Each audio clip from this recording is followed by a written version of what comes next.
Okay, welcome everyone. I can see people joining us for today's BIPS webinar, our July webinar, the last one before we go on a summer break. I'm just going to wait a couple of moments to allow a few more participants to join onto the Zoom, and then I'll just make some brief introductory and welcoming remarks before we move on to the webinar and for Leila to discuss her work with us. So welcome to everyone who's joining. I'll just wait like maybe half a minute, one more minute, and then I'll get started.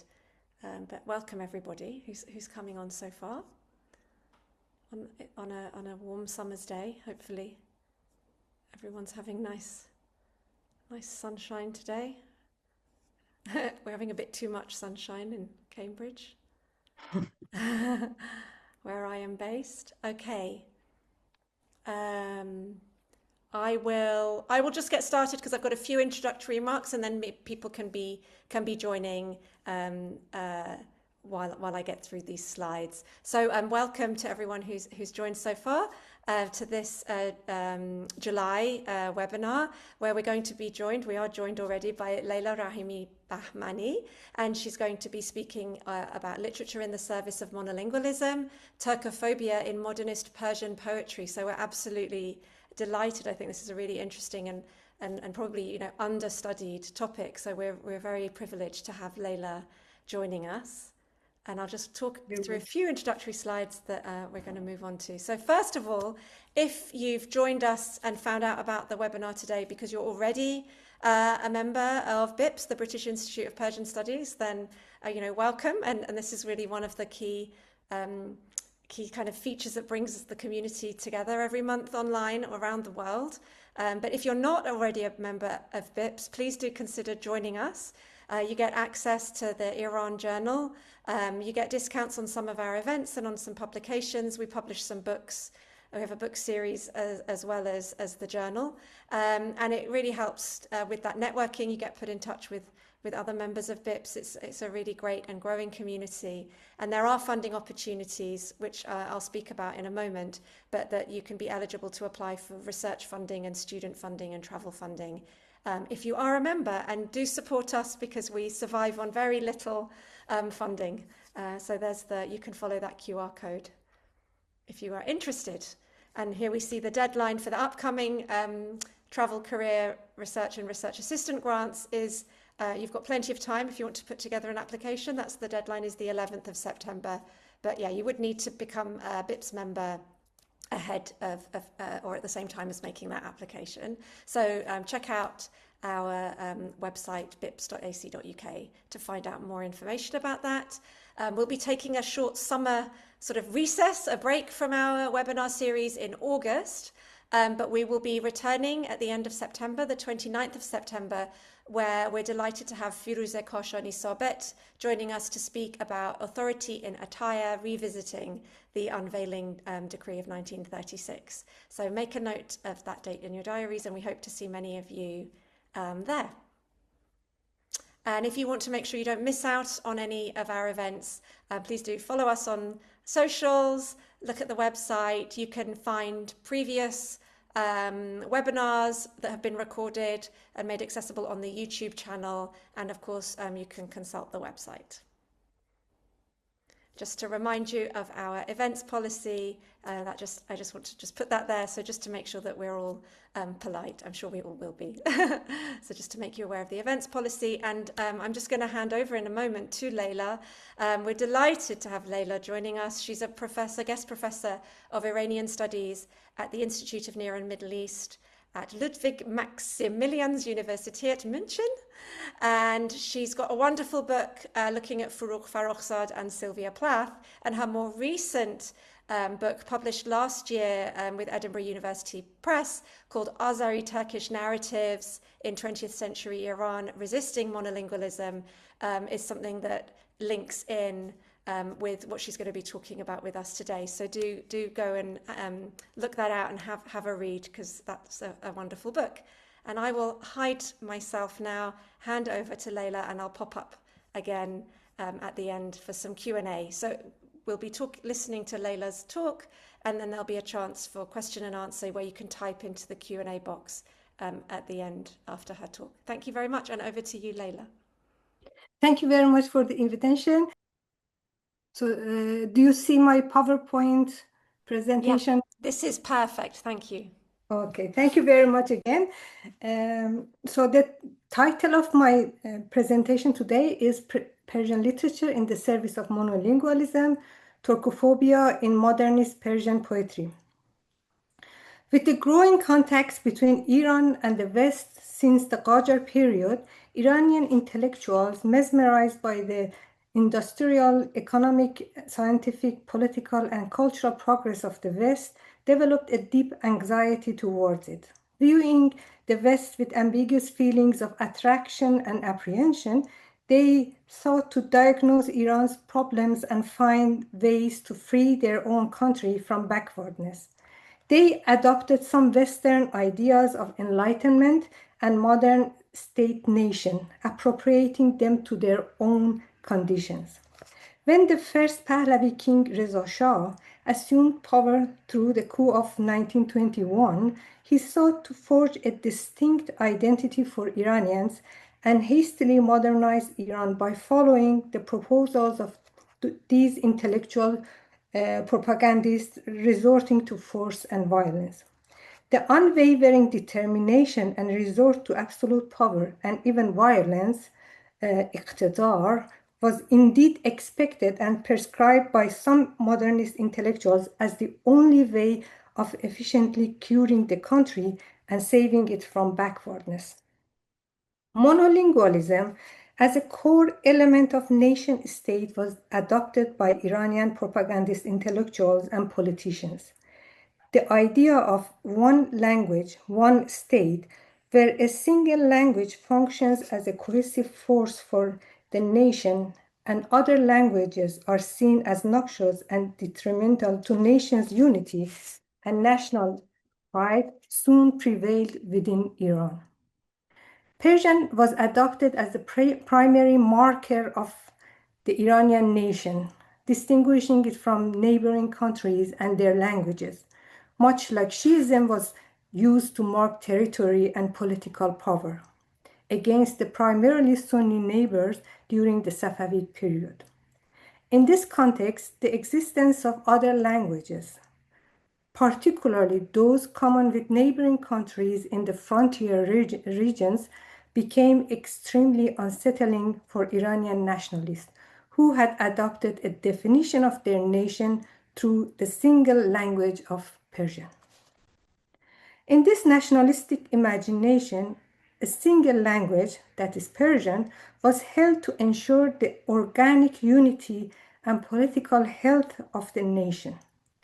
Other languages were regarded as unwanted foreign elements and ailments to that otherwise sane unity. It soon became a moral and political obligation for all members of the nation to immediately and unwaveringly reject these foreign elements and heal the nation. In this deeply integrated aspect of Iranian identity, resorting to any mother tongue other than the sanctified Persian language, especially by granting the prestige and permanence of a written form, was equated with disloyalty to the nation and was rejected and severely punished. Stigmas such as agents of aliens and separatists, and in the case of Azeri Turkish, the pan-Turkists, became pervasive.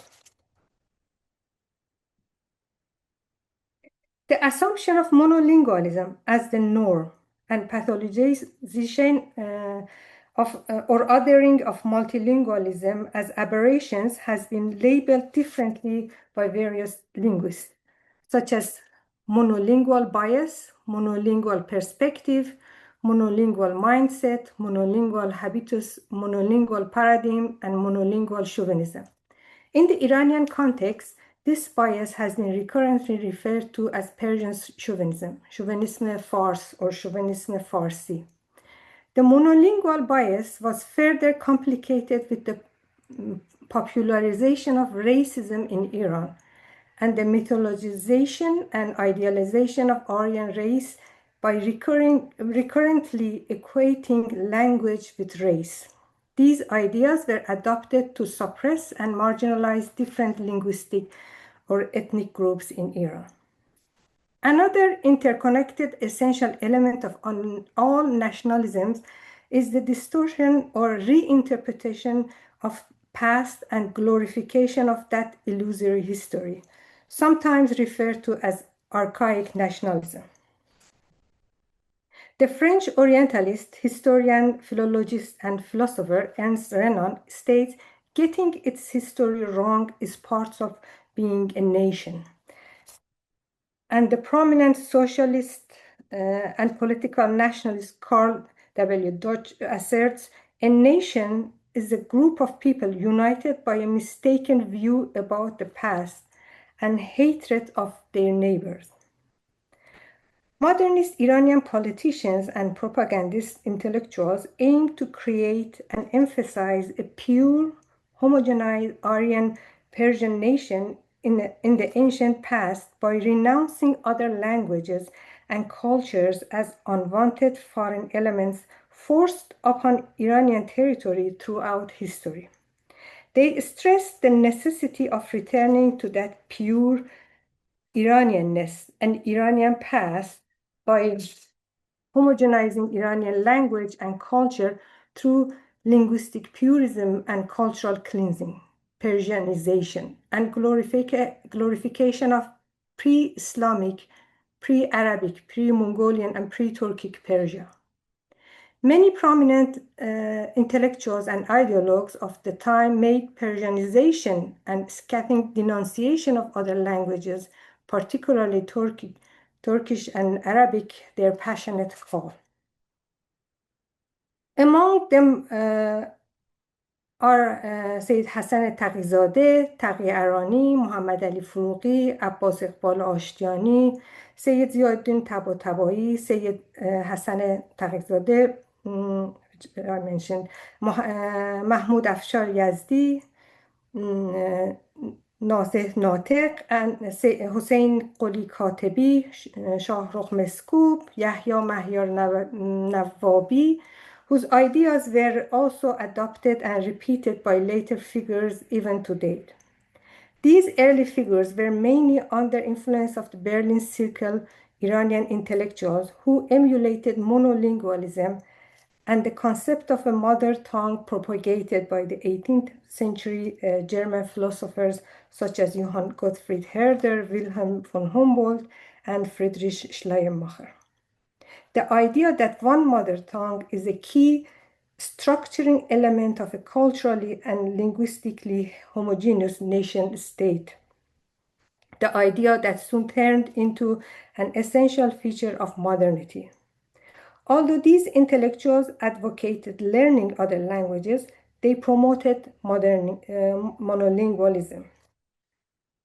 Some had other different models of monolingualism in mind for the Persianization of Iran. For instance, Dr. Mahmoud Afshar Yazdi repeatedly refers to French model, particularly the monolingualization policies in the Alsace-Lorraine frontier, or promotes Americanization as the, quote, very prudent and wise system worthy of imitation, end of quote, for Iranization, Irani sakhtan. This is the word he uses. Or Yahya Mahyar Nawwabi, a scholar of ancient languages of Iran and professor at the University of Tabriz, even goes further to propose the establishment of camps, which he calls towns for children in Turkophone areas where the children of Turkic people should be Persianized from early age to completely eliminate their exposure to Turkish. The imaginative utopian model of homogeneity, organically linked by a single language, was adopted to structure institutions and disciplines. Striving for the ideal of a nation with a single language also became a moral obligation for individuals and all institutions. The nationalistic ideals of Iranian modernist intellectuals soon became pervasive in all cultural, social, literal, and political domains. Some examples of monolingualist ideals of the prominent intellectuals have been studied in the chapter 1 of my book, Azeri Turkish Narratives in 20th Century Iran, Resisting Monolingualism. In literature, they were propagated through various forms and genres in verse and prose and even drama. Moreover, this monolingualism and a particular aversion to Turkic languages aligned perfectly with the ideologies of the Pahlavi government, which had seized power from preceding Turkic dynasty of Qajar. To craft and maintain legitimacy and authority, it was necessary to redefine the past and denounce the previous dynasties. In my article, I will present how the fear and aversion of Turkish, the disdain for pre-Pahlavi Turkic ruling dynasties, and as well as Turkic neighbors, were reflected in Persian literature by examining a few prominent modern poets. The monolingual Persian bias has permeated the literature, particularly the poetry of modern Iranian nationalist poets. These nativist nationalist poets regard Turkic culture as despicable foreign intrusion, often despising it as much as, if not more than, the earlier Arab and Mongol cultures brought by conquest. In this presentation, for the sake of time, I will concentrate on one single poet, Mirza Abolqāsem, Aref Qazvini. An exemplar of this brand of linguistic nationalism is the prominent musician, singer, and poet Mirza Abolqāsem Aref Qazvini, a revolutionary writer during the Iranian constitutional revolution, who was hailed as a constitutionalist poet and as Iran's national poet, Sha'ir Milli Iran. A fanatic Persianist nationalist, Aref's poetry is driven by the ideologies of racism, archaic nationalism, and the nostalgia for the pre-Islamic grandeur of Persian Empire. The poems and concerts of Aref had huge influence and unbelievably immediate impact on Iranian society, even among Iranians outside, for instance in Istanbul, as attested by his contemporaries. Aref equals being an Iranian with Persian language and recurrently reveals his distaste of the Turks and what he calls Turkish race. In his memoir, Khatarat, he repeatedly denounces the Turkic people by addressing them as the descendants of the Mongols. Aref Qazvini, as it is clear from his name, Aref from Qazvin, was born and brought up in Qazvin, a city in north of Iran with substantial population of Azeri Turkish, Tati, and Gilaki speakers beside Persian. The last concert of Aref was held in Tabriz in 2 days, on 17th and 20th March 1925. In his song Tasnif, called Cheshurha, What Sedations, Aref deals with some events of 1918 and the question of Azeri Turkish language. In a note added to his divan, it is confirmed that the song was composed while he was on a trip to Istanbul at the end of 1918, and after, quote, the intention of the Turks for Iranian Azerbaijan was revealed, end of quote. In the song, Aref expresses his deep sorrow and foreboding, claiming that he is going to take his complaints to the king of Iran, who at the time was the Qajar Ahmad Shah. Meanwhile, the Caesars held Azerbaijan, the political party Musavat Partisi, founded in 1911 in Baku as a secret party, by 1918 had emerged to propagate pan-Turkist ideas and separation from Russia. By August 1918, the party had declared the country's independence and adopted the name Democratic Republic of Azerbaijan for the newly established state. Up until that time, the name Azerbaijan was used solely for the neighboring province in Iran. Iranian intellectuals were highly alarmed and agitated by this threatening move, finding themselves in a very fragile and vulnerable situation, weakened by the Russo-Iranian wars, debilitating foreign interventions, and internal conflicts arising from the constitutional revolution. They were panic-stricken. Iran was still debilitated and bleeding from the amputation of the regions that had been severed by the knife of the Russians. That the Mosavat party named the area they now controlled Azerbaijan was taken as a threat of another blow yet to come. Muhammad Amin Rasulzadeh, upon whose initiative the Mosavat party had been established, was the party's head and the head of newly declared state. In his memoir, Qazvīnī recalls Rasulzadeh's speech in Turk Ocaği in Istanbul as, quote, one of the bad days of my life, end of quote.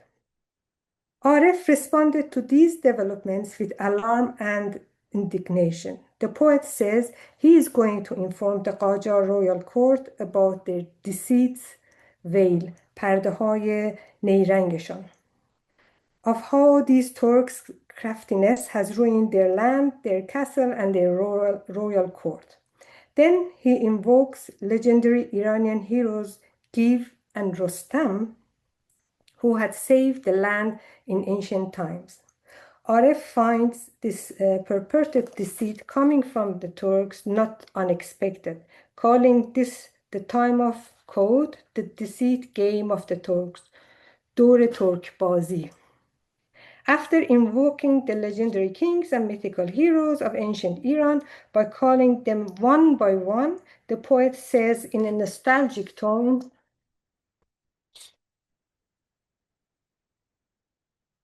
ز ترک این عجب نیست چه که اهل نام و نسب نیست قدم به خانه کیخسرو این ز شرط ادب نیست ز آه و تف اگر چه کف زنی چو دف بزن به سر که این چه بازی است که دور ترک بازی است. Such deceit coming from Turks is not surprising because they have no name and nor lineage. The Turks stepping into the King Keykhosrow's house is far from courteous. Although you are clapping as if beating your musical instrument of daf, from size and heat, you should be beating your head. For what is this game? It is the time of Turks' deceits game. Aref then moves to the question of Turkish language as a fundamental ingredient in their political strategy of laying the groundwork for what he calls Turkification, Turksazi, referred to it in terms of a game in the previous line, Turkbazi. He calls Turkish the language of Genghis in the land of Zoroaster and proposes that it should be eliminated violently.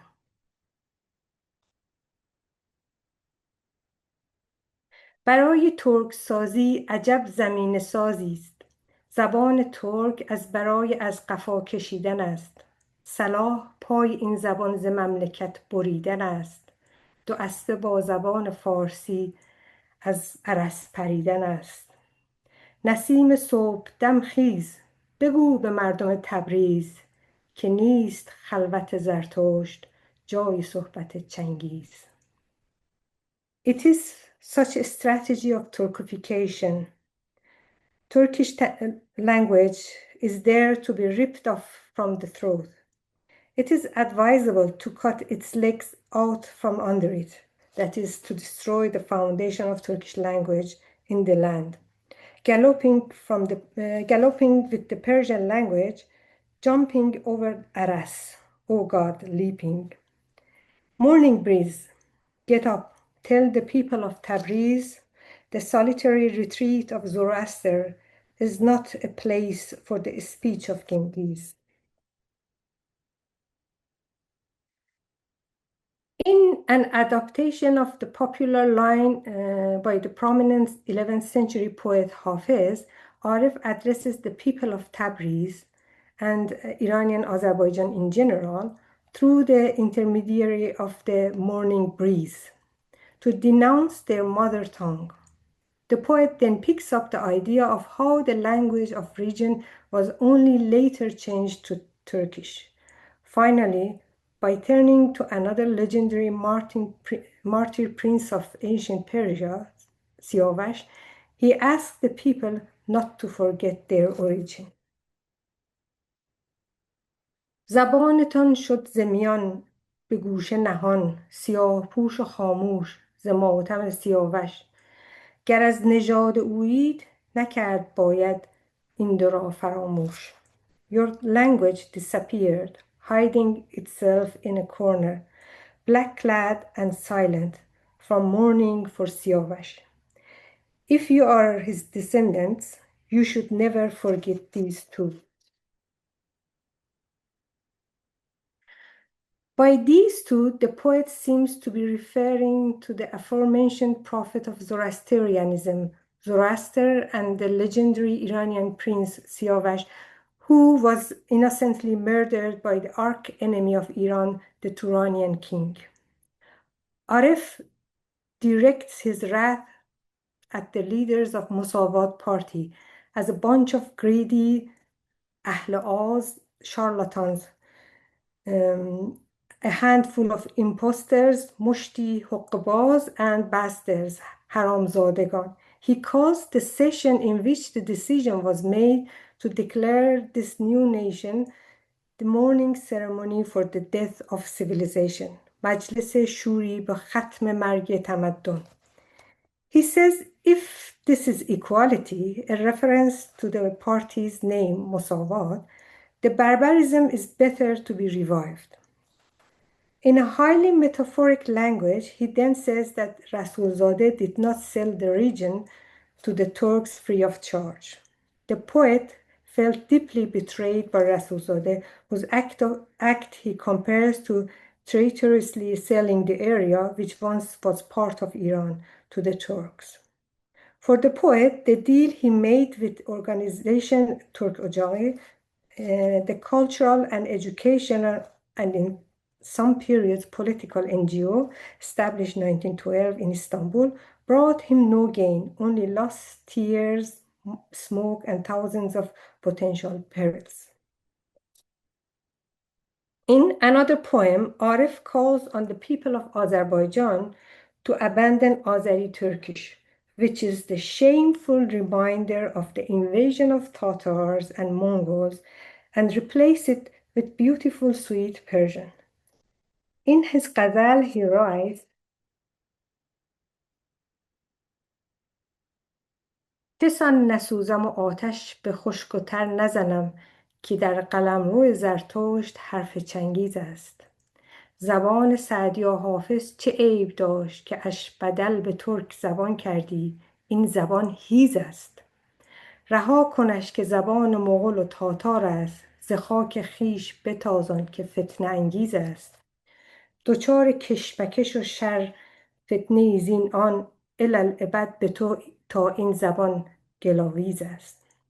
How could I not burn and not set fire to the guilty and the innocent, because in the territory of Zoroaster is the speech of Genghis? What was wrong with the language of Saadi and Hafiz that you changed it to the Turkish language, which is effeminate and lewd? Leave it, because it is the language of Mongols and Tatars. Drive it away from your land, because it's seditious. You will be affiliated with conflict and evil rebellions forever, as long as this language is hanging around your neck. Aref evokes the two pillars of Persian poetry, Saadi and Hafiz, to glorify Persian language in his rejection of Turkish, which in contrast to the male poets is weak and unmanly, and objectified through the adjective his. The existence of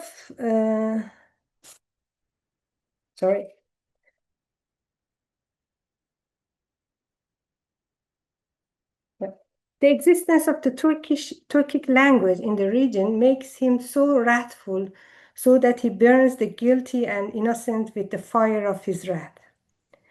An obsessive emotional investment in the monolingual bias, which these works exemplify, manifests itself in the language of fetishism, in the Freudian sense, that the wholeness and aggregation of a singular language should be protected against castration, which could happen once exposed to other languages. The fetish is under constant angst of castration and feminization by other languages. In contrast to robust masculinity of Iranian nation and its Persian literature, the Azeri Turkish language here is described as weak and unmanly, his, thus shameful. The Azeri Turkish is castrated and castrating. His also refers to a man or a young boy who becomes the sexual object of others. Aref probably also had this meaning in mind when describing to the Azeri Turkish language as his, implying that it is the object of others' political ambitions, such as the Pan-Turkists. In the last song in his divan, titled The Autumn Wind, Bad Khazani, which Aref sang in winter 1925 in Tabriz, in the memory of Azerbaijani heroes, referring to all heroes risen in the area throughout history, he repeats his antagonism to Azeri Turkish as a language forced into, quote, Azerbaijani's brain, and continues, در خاک فردوسی توسی توسن ترک از چرانی راه جان پوی فارسی گوی دست و دل شوی زود از این الفاظ زشت بی‌معنی. On the land of Ferdowsi of Tus, why do you ride the Turkish wild horse? Walk on the path of the soul, speak in Persian, wash your hands and your heart immediately of these hideous, fatuous words. Aref further prays for riddance from the, quote, disgraceful language of Turkish, زبان ننگین ترکی, which is reminiscent from the period of onslaught, Turktazi, and encroachments, dastandazi, on the ruinous Persian, Iran. End of quote. In another ghazal performed during a concert in Tabriz in March 1925, Aref begins by passionately expressing his deep love for Azerbaijan, extolling ancient Azerbaijan as the location of Zoroaster's fire temple. However, he boldly declares his disdain for the Turkish language to his Turkish audience, branding it as an adversary to the nationhood, milliyet, uninvited guest, ناخوانده مهمان, and as a reminder of Genghis' ignominious era, یادگار دوره ننگین چنگیز. Urging the audience to abandon the Turkish language due to its bloody history, he avows his aversion to any association with Turkish and Arabic language. زبان ترک و تازی. Contained in his aversion is his rejection of Turkic dynasties, here Turkmens, who have governed Iran. Aref recurrently reveals his hostility towards the Turkish dynasty and praises the Pahlavi. In one ghazal, he labels the period of Qajar rules in Iran as Qajar evil era, دوره شوم قاجار. And in another, he contends that Qajars are racially tyrannical. تو عدل و داد ز نسل قجر مدار امید که از نژاد ستم دادگر نمی آید. Do not expect justice or fairness from descendants of Qajar dynasty, for no just emerges from the race of tyranny. Aref had clearly developed Turkophobic sentiments. Addressing the valorous people of Tabriz, he pleads with them not to abandon not only to abandon Turkish language, but the Turks, by which he also means the Turks in the neighboring countries. صبا ز من بگو به اهل تبریز که ای همه چو شیر شرز خونریز ز ترک و زبان ترک بپرهیز. Zephyr, pass my message to the people of Tabriz. O you who are all like a fierce lion ready to spill blood, avoid the Turks and the Turkish language. In a poem praising the city Shiraz, sent to be published in the journal The Daughters of Iran in Shiraz, Aref requests Shirazi people to send the Persian language to crush down Azerbaijan, starting with the line خوشا شیراز و عهد و باستانش. How blessed is Shiraz and its ancient age. It continues از آن گلزار دانش تا ابد ماند ز سعدی بوستان و گلستانش. همه چیزش فزون ز اندازه نیکو، فزون ز اندازه نیکو، نیکوتر از همه چیزش زبانش. زبان فارس را باید روان کرد به سرکوبی آذربایجانش. زیان آور زبانی کاندر آن بوم نشیمن کرد کوبد آشیانش. From the garden knowledge may there remain forever Saadi's Bustan and Gulistan. Everything in her is beautiful beyond all measures, yet more beautiful than all else is her language, that is Persian. The language of Fars must be sent to crush down her Azerbaijan. A harmful language in that land indeed, it should be suppressed and its nest destroyed. These are some of the examples of Turkophobia in the poetry of Aref Qazvini. There are more examples. Aref's glorification of ancient pre-Islamic Iran, his antagonism towards other cultures and languages of Iran, as well as his resentment of previous Turkic ruling dynasties and Iran's Turkic neighbors, fit the definition of Iranian nationalism and rightfully earned him the title of şair milli Iran, Iran's national poet. The same sentiment prevails in the works of other poets of the period, such as Moḥammad-Taqī Bahār, Mahmud Afshar, Hussein Pejman Bakhtiyari, and Ghulam Ali Radi Azarakhshi. Thank you very much for listening.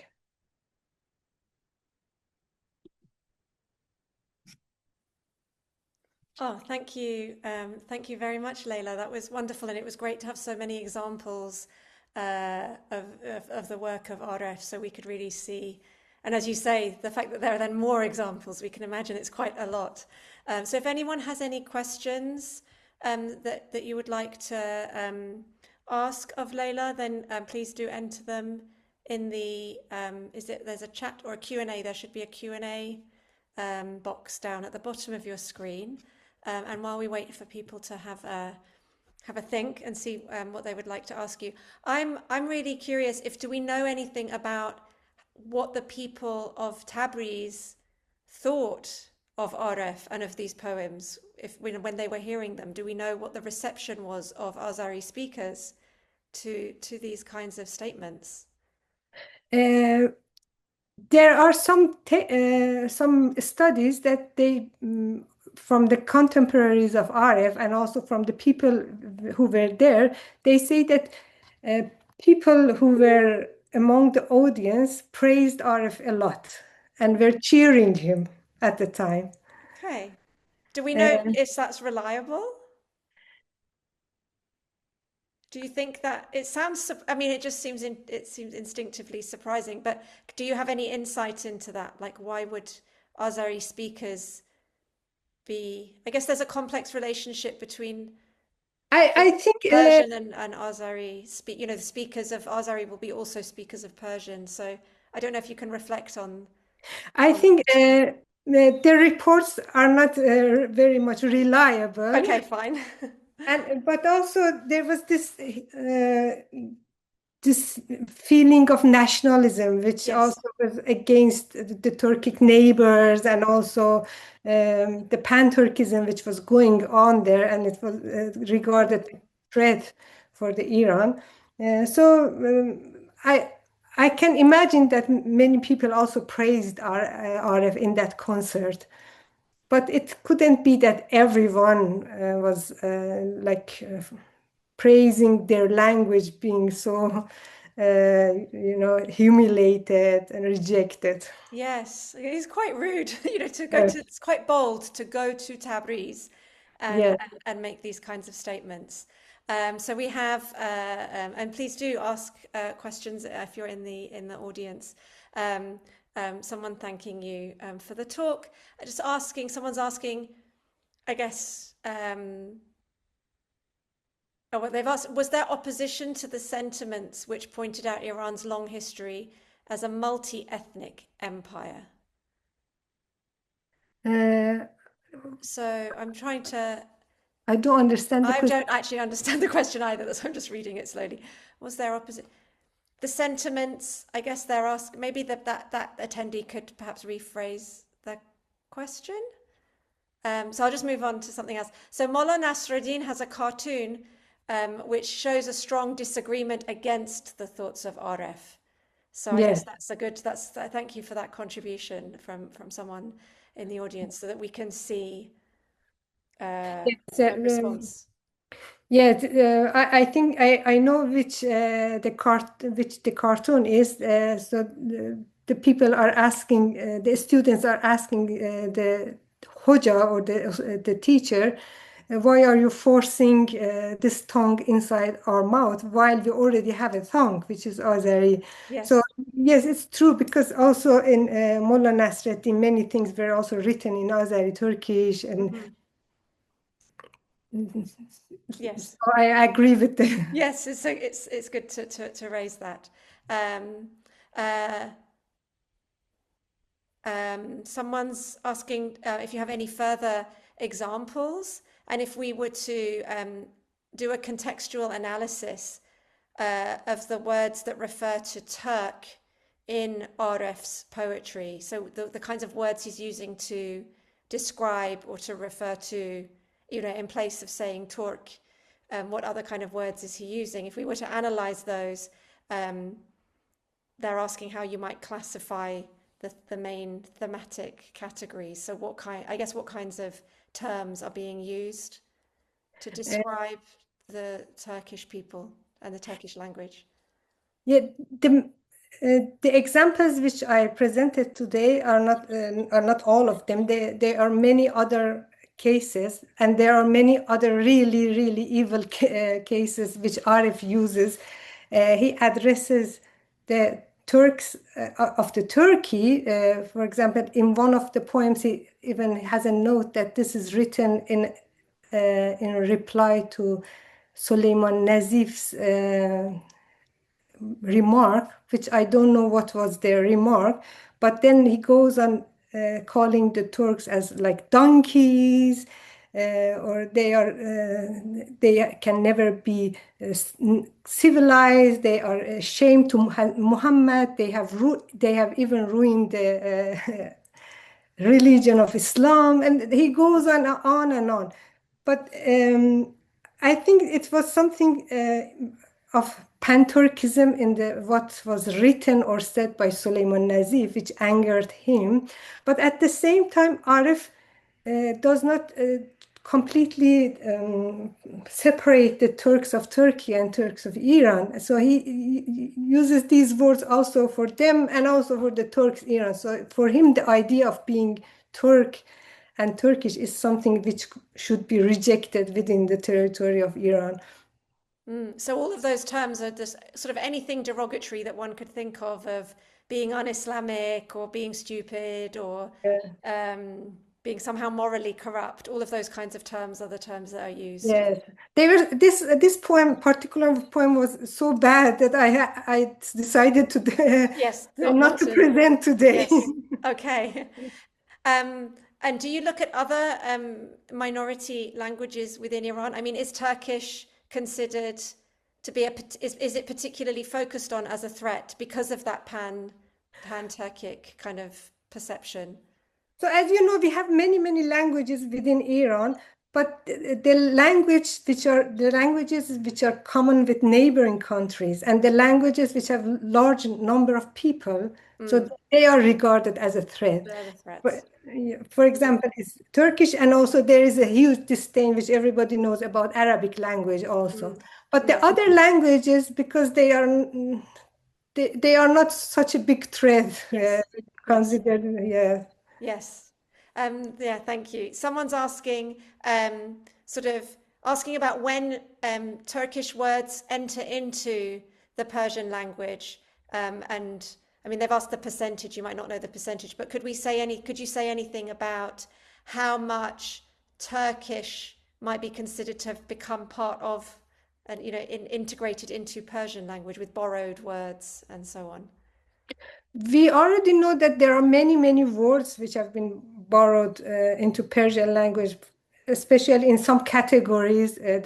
Most of them are Turkish. For example, when we have words in military or even some political ideas, like they are adopted from Turkish. But the percentage I can say, and I don't think even there are reliable sources for the percentage of Turkish words in Persian. Okay. All right, I'll move on to some other questions. People thanking you for your talk, so thank you very much, Leila. Someone's asking about some sort of related but separate, thinking about earlier literary figures such as Khaqani and Nizami, and what we might know about whether they consciously chose to write Persian in poetry in Persian. Why? I guess thinking about earlier poets, earlier literary figures, why they were writing in Persian. Was it that Persian was just so dominant from a particular point in time, or why was because Persian was also used as a language of poetry outside of Iran. So could you tell us? So many of the Turkic speaker poets, so the poets from the Turkic speaking areas, also embraced Persian literature consciously, and also they contributed to this literature and language a lot. But my study is about the modern concept of like one language, one state, which came with modernism to Iran, and then it was part of this national Iranian national identity that we should have only one language for unity. So I can't say much about previous times. We know that there are studies that say that they, although they could also speak in Turkish or maybe even write in Turkish, but they prefer to, they were mesmerized by this Persian literature and also adopted it for their poetry and works. Do you think the sort of the reaction against the previous dynasty, against the Qajar dynasty, was an important part of that emphasis on Persian, or was it favored sort of separately from the changing away from a Qajar rule? It was part of it, it was part of this Turkophobic, this rejection of previous, especially it was very strong in Aref. So he always rejected Qajars and the previous. He was thinking that if we get rid of the Qajar, everything will be okay, and we will proceed. We will be modern, and he praised a lot the idea of republicanism, Cumhuriyet and Cumhuriyet in Iran. Interestingly, the word even was banned after Reza Shah came to the throne, and he was even sent to exile by Reza Shah. So he was praising Reza Shah very much at the beginning, but then the things changed in the other direction. Yes. So someone's, thinking about this kind of the Pahlavi era kind of elevation of Farsi.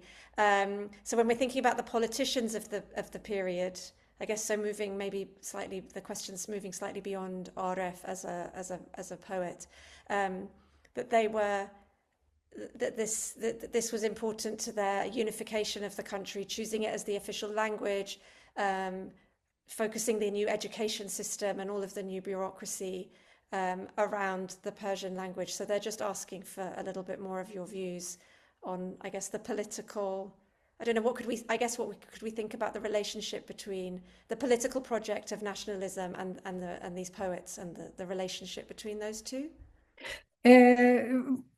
We should always remember that this was not only for Iran, for the case of Iran. The intellectuals of the time just adopted it from other countries, as I mentioned, from the people, the intellectuals of Berlin Circle, or from the case of France, or even the Americanization and the idea of the Americanization of the native people and everything. So these ideas were imported to Iran, and so they were passionately following it because they thought this is the way to have a strong centralized government, a modern government and modern country, and they propagated it for the Iranians to join this by having this modern identity of Iranian,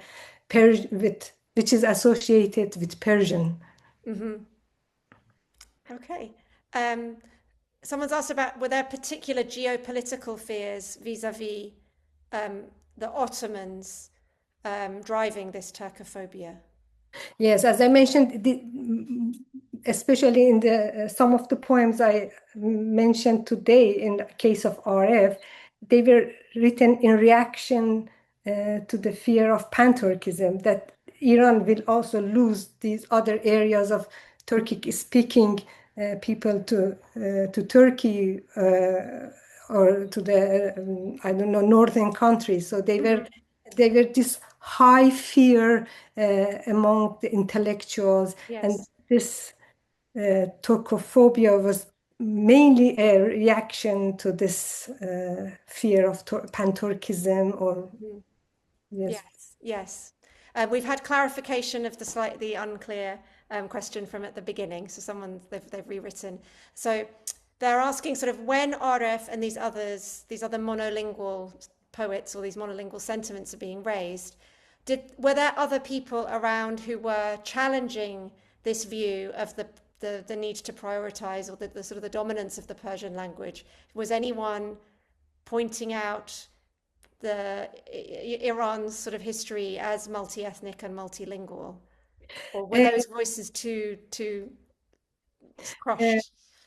We should have many voices, I think, because the people's language, and we are very much emotional with our mother tongues. It's very emotional phenomenon, is modern tongue. So, but the outspoken ones, I know, for example, Jalal al-Ahmad, which is a very strange case because he was not Turkic speaking people, and many of these intellectuals and politicians who were against Turkish and wanted to denounce Turkish, they were themselves Turk. And it's very interesting. Yes. But Jalal al-Ahmad was Persian speaking, and he criticized this in one of his books and called the policies very very like colonialism, and that this wouldn't bring unity, but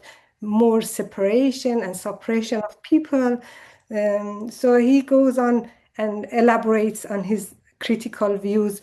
I think it's the book در خدمت و خیانت روشنفکران. very good. Yeah. Yeah. Yes. In one of the chapters, he Yes. talks about this Turkic region and criticizes the policies rightfully.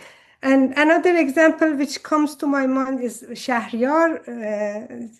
He doesn't reject the idea. In one of his poems says, we can't have many national languages. We can't raise all the languages spoken within territory to the level of national language.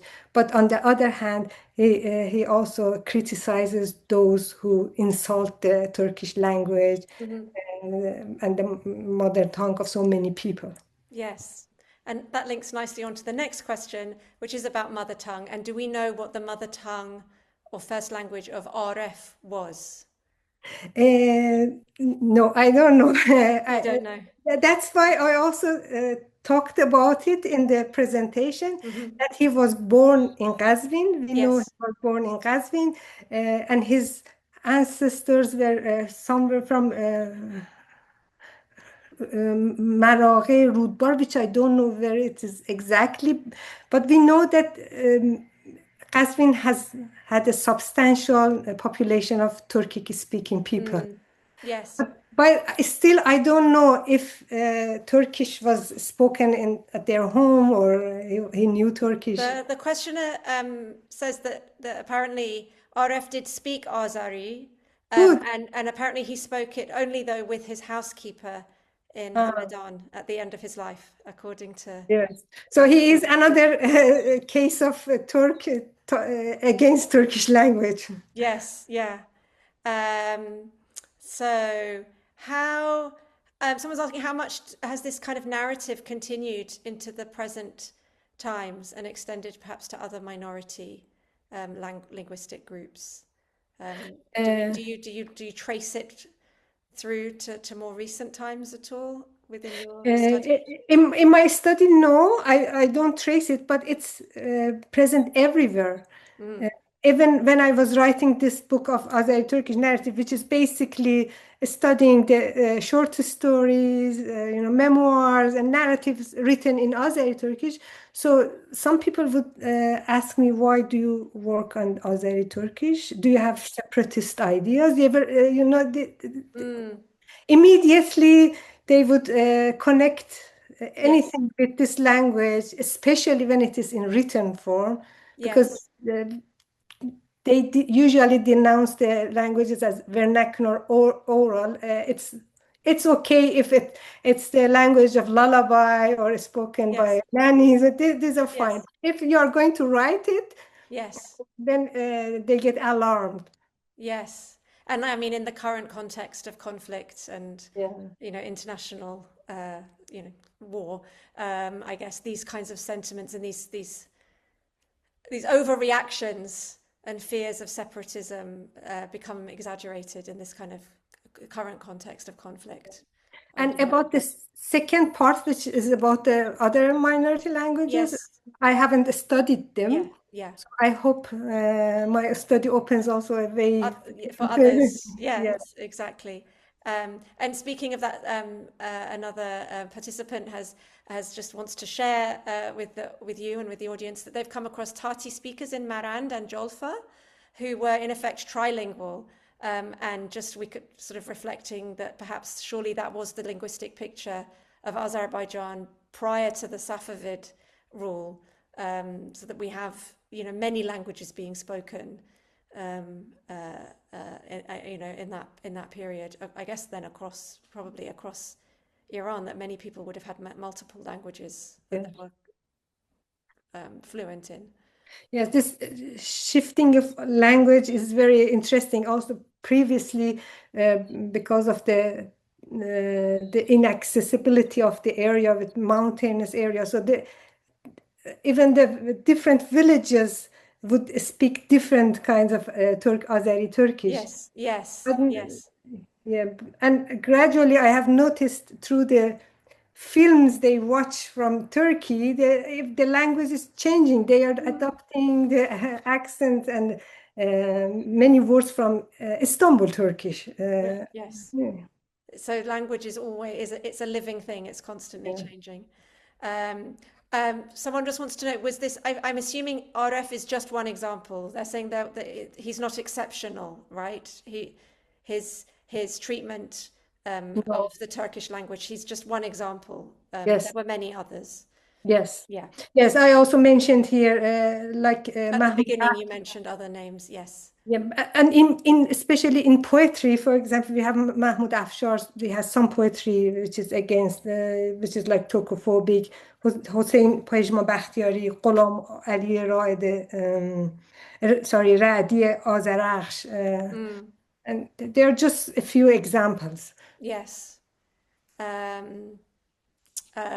Yeah, so there's many thanks for the talk, and I think we've probably got through. Oh, there's one last question.